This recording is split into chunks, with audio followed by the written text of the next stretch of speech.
Hello, it's John Heaton, and this evening I'm going to review an album from Pink Floyd, the very well-known Dark Side of the Moon, which I've been meaning to review for a while, and I'm going to finally get round to it. So, released in March 1973, a massive hit over the years. Surprisingly, I read it only reached number 2 in the UK, number 1 in the US. So, but I think over the years it's one of the best-selling albums of all time. I think second only to The Wall for Pink Floyd. So they did manage to exceed the success of this, despite everyone's predictions, which was quite an achievement. So a bit of background. This is the follow-up to Obscured by Clouds, which was actually released and recorded roughly at the same time at EMI. They're pretty different albums. I mean, there are similarities, but this was very much a concept album from Roger, where the lyrics are finally on a Pink Floyd album having a clear message, whereas up until this point they had not had that coherent a message. I mean, they were not meaningless or anything, but this was the first time Roger actually sort of painted a concept. There was around several emotions and subjects such as conflict, greed, passage of time, death and insanity. So before we talk about the music, I mean, this is one of those albums where the packaging is just superb. Lyrics here printed on the inner sleeve. We have 2 posters, which I'm not going to show you. Well, I might just get them out quickly. The record is on this nice triangular label.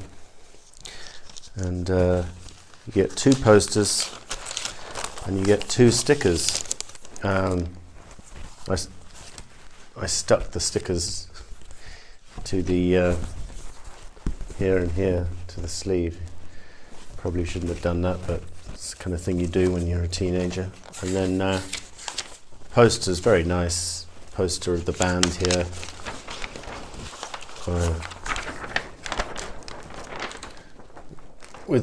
Complete with the blue tack marks on the back. It was on my wall for a while. And then the other one of the pyramids. And this comes in various colours. I think you can get it in blue as well. And this one's green. And so not many albums I can think of which came with 2 posters and 2 stickers. Venus and Mars does come to mind, actually. So when it came out on new vinyl, and Pink Floyd new vinyl in Hungary at least was not that expensive, so of course I picked it up, and it's got all the goodies inside it. And a CD reissue was part of the box set. It was a very nice reproduction of the posters, of the exact album artwork. The lyrics are a little bit small to read here, and on the final cut they are ridiculously small, but I guess that's not the point. They are a faithful reproduction of the inner sleeve, and then even the stickers are faithfully reproduced, so that was good. And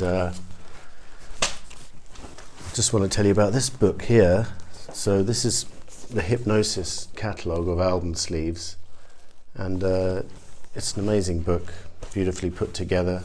You'll recognise the Wish You Were Here cover on the front there, and if you open the inner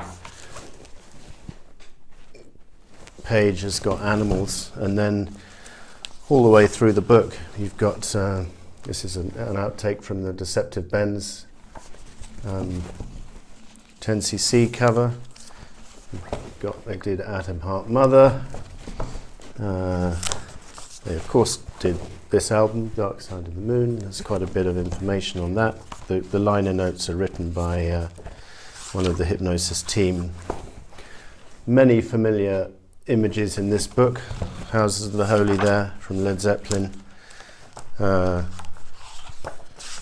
This is the final cover for Deceptive Benz 10cc, and they did Bloody Tourists as well, and they also did in through the outdoor. So I'm not sure what other music you like, but I'll just show you the Peter Gabriel album there. I think it was his third album. Just a beautiful book if you're interested in vinyl album covers, and seeing as it's a dying, it's a long died out art form. I think it's a valuable catalogue of Hypnosis work, and forgot to mention that the several Wings covers that they did are all in there. Venus and Mars, Speed of Sound, but Back to the Egg is missing for some reason. So if they do a volume 2 or a reissue, hopefully they'll rectify that mistake. So back to this album. What else can I tell you about it? And this is one of these albums which is so well known, it's difficult to say anything which hasn't been heard before. So hopefully I'll tell you something that you didn't know. Just before it came out, they discovered that another band called Medicine Head were about to release an album called Dark Side of the Moon. So they thought, oh dear, we better change the album title to Eclipse. But then the Medicine Head album didn't do anything chart-wise, so they pursued the original title in the end.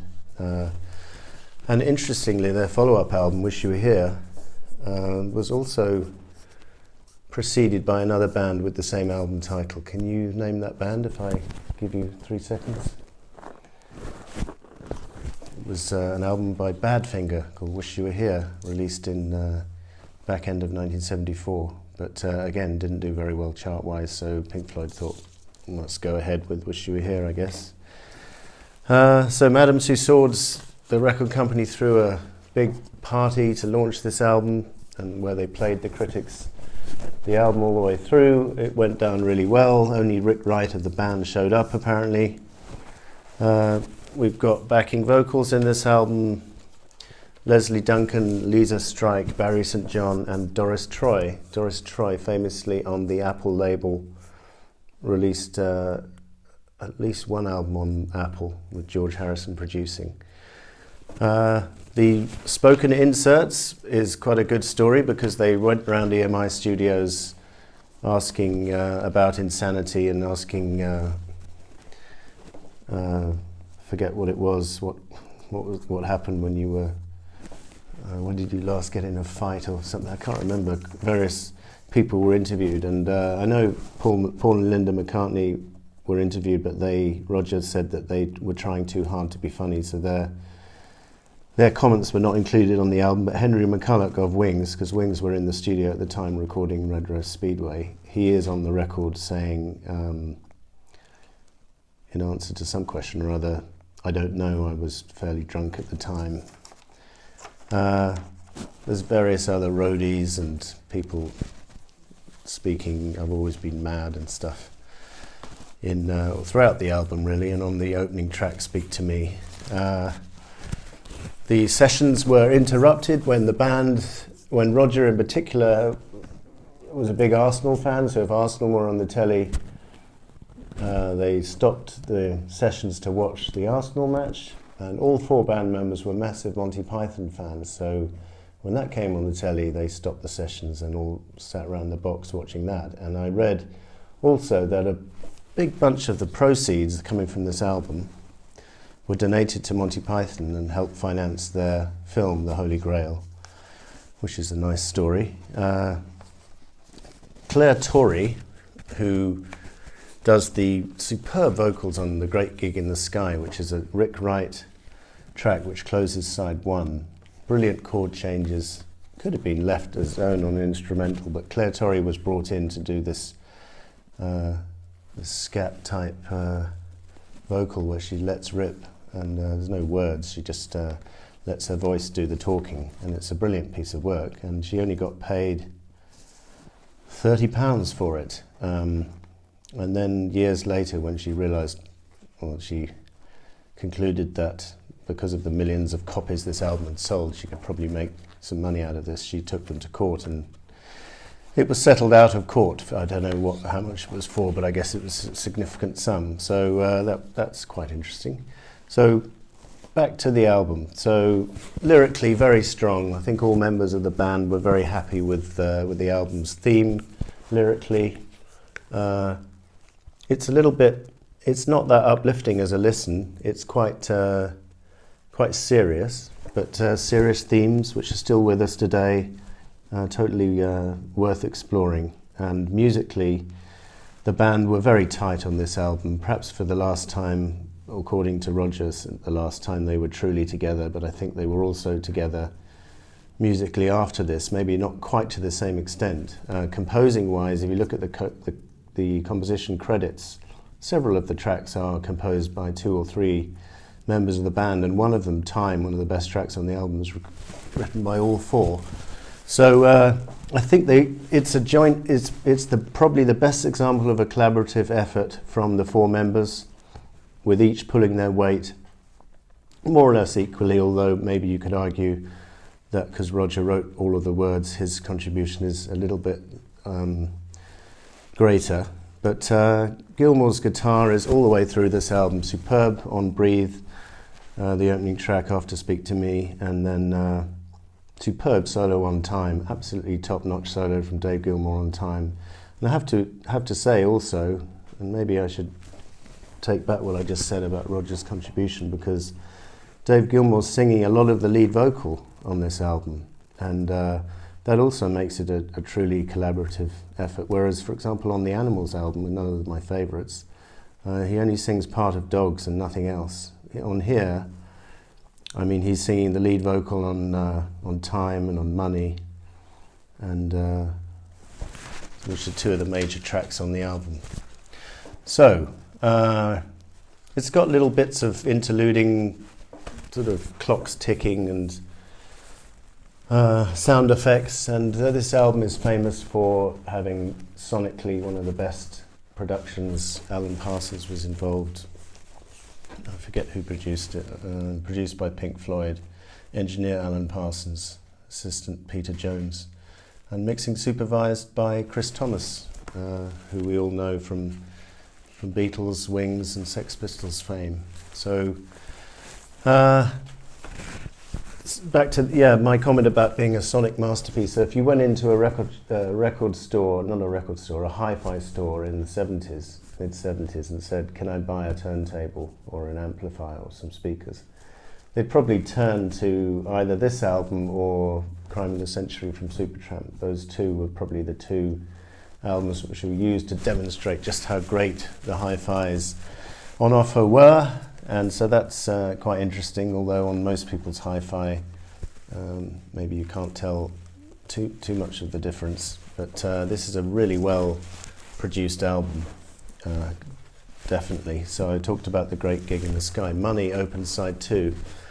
There's a kind of bitter rant about money, but it's a little bit, I wouldn't say hypocritical, but it's, they're slagging off money, saying it's the root of all evil today, and but at the end of this album, when they all made a fortune, Nick Mason went out and bought some cars, and they all lived the lifestyle that came with the money. Maybe Roger, lost something when the fame got big, but it's a little bit rich for a rock star to sit there and say, especially a successful rock star, to say, money, it's a crime. I don't know. That's a minor quibble. It's a good song, and very nice use of the cash register at the beginning as a sound effect. Us and Them is just a timeless ballad with brilliant words, and all the words. Which line is particularly good from this album? I think from Time, and then one day you find 10 years have got behind you. No one told you when to run. You missed the starting gun. And then Brain Damage is all about, Us and Them came before that with a brilliant saxophone break, a brilliant melody, and brilliant singing, just great musicianship. And Brain Damage is about insanity, the lunatic is on the grass, etc. And then Eclipse ends the album, all that you touch and all that you see, all that you taste, all you feel. The sun is eclipsed by the moon, and so that ends the album. It's It's not my complete favourite Floyd album. I play Animals a bit more and The Wall a bit more, but and maybe Wish You Were Here a bit more, probably equal those two for me. But I'm probably more in the Waters camp in terms of preferring the later stuff. But this is a masterpiece produced by all four of them. Not to say they didn't do good work before this. And it's definitely a classic. It's a 5-star album, and it's only a question of subjectivity, which one is your favourite, but it's a classic. Thanks for watching. See you next time.